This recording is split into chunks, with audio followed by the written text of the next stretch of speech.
বাংলাদেশের সরকারি দলের সংসদ সদস্য, সরকারি দলের নেতা কর্মী, বিভিন্ন মানুষের অনিয়ম দুর্নীতির সংবাদ আমরা যখন প্রকাশ করি, সেই ক্ষেত্রে সরকার প্রধান কঠোরভাবে সেই মিডিয়ার বিরুদ্ধে, সেই সংবাদপত্রের বিরুদ্ধে, সেই প্রতিষ্ঠানের বিরুদ্ধে কোনো হস্তক্ষেপ করছেন বলে আমার মনে হয় না।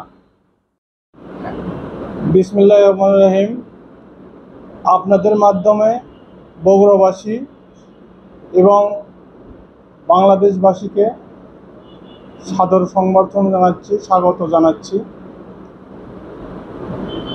আপনারা যে উদ্যোগটি নিয়েছেন বিশ্ব গণমাধ্যম দিবস উপলক্ষে বিশেষ পাতা বা বিশেষ করপত্র করার জন্য, এই জন্য ফক্স 30কে ধন্যবাদ জানাচ্ছি এবং আপনাদের এই পোর্টাল, অনলাইন পোর্টালের সম্পাদক সহ সকলকে ধন্যবাদ জানাচ্ছি।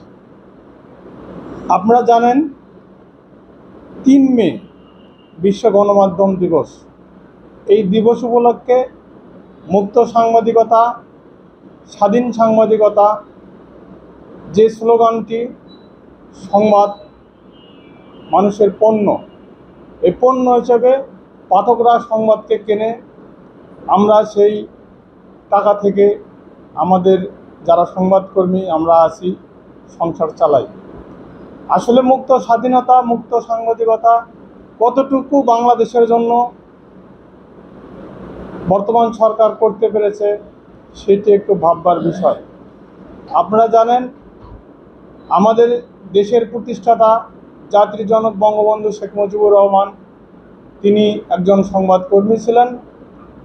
তারই কন্যা বর্তমান প্রধানমন্ত্রী জননেত্রী শেখ হাসিনা, তিনি মুক্ত স্বাধীন সাংবাদিকতাকে প্রাধান্য দিয়ে এদেশে একটি নির্ভরযোগ্য তথ্য প্রচারের তিনি ব্যবস্থা করেছেন।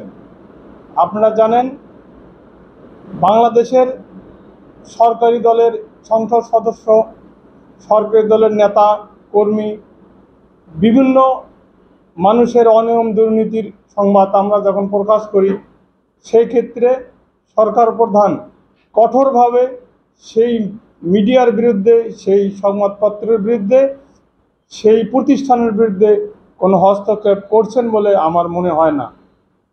টানা দীর্ঘদিন এই সরকার ক্ষমতায় আছে। এই সরকার ক্ষমতায় থাকার পরিপ্রেক্ষিতে আমরা যে স্বাধীন সংবাদ মাধ্যম কর্মী হিসেবে এদেশে প্রতিষ্ঠা করতে পেরেছি, এই জন্য সরকারকে আবারও ধন্যবাদ জানাই।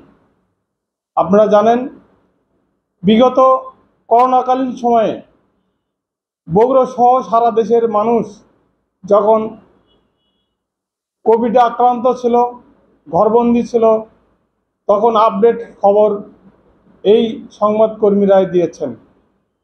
আমরা নিজেরাও অনেক সময় অসুস্থ ছিলাম, ঘরে ছিলাম, তারপরও আমরা সঠিক তথ্যটা, কয়জন করোনায় আক্রান্ত, কোভিডের আসল রূপ কি, এখন কি অবস্থা, কি চিকিৎসা নিতে হবে, ডাক্তারদের পাশাপাশি আইন শৃঙ্খলা বাহিনীর পাশাপাশি আমাদের ভূমিকাটাও কিন্তু কম ছিল না।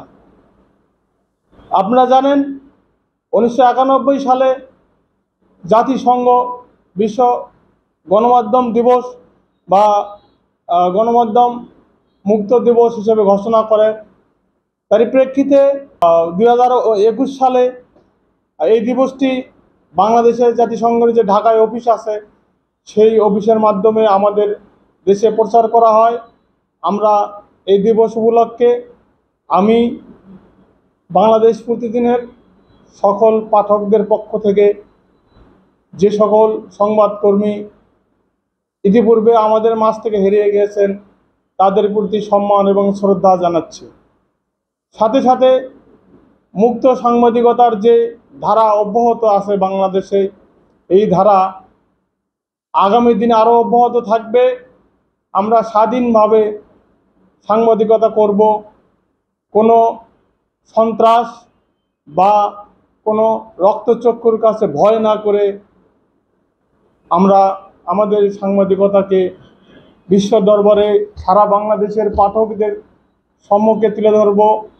সংবাদ পণ্যটি পাঠকরা প্রতিদিন নতুন নতুন ভাবে কিনবে এই আশা রেখে আপনাদের এই অনলাইনের মাধ্যমে আবারও বগুড়াবাসীকে শুভেচ্ছা এবং ধন্যবাদ জানাচ্ছি।